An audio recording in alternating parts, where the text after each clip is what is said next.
Alors coach, oui. Vous étiez bien parti pour la victoire. Les Maliens aussi n'ont pas démérité.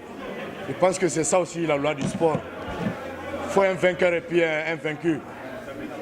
Aujourd'hui, on a perdu, on est parmi les vaincus. Donc, il faut le prendre avec philosophie, avec fair play. Et la Côte d'Ivoire aujourd'hui a joué le football.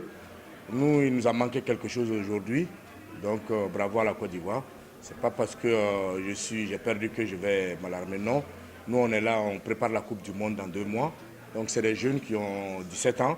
Ils ont encore une marge de progression. Donc, on voulait aller en demi-finale, mais aujourd'hui, on a perdu. On dit l'homme propose. En finale, l'homme propose, Dieu dispose. Donc, bravo à la Côte d'Ivoire. Et puis, le Mali aussi n'a pas démérité.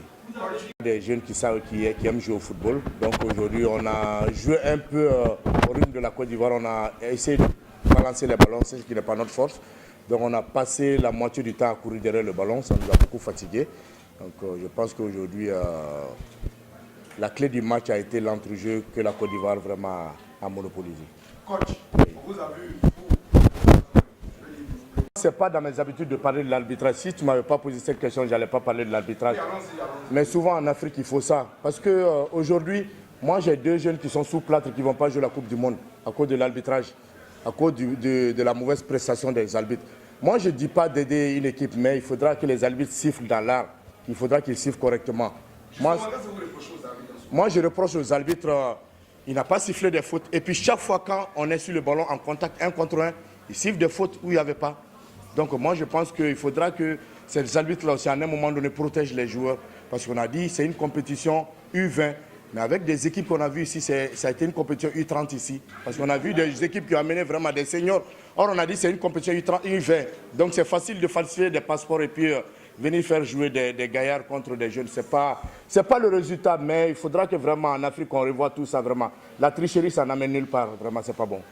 Coach, le second mistake est vu ou pas, si on vous demande de juger? Là, je laisse à l'appréciation de l'arbitre.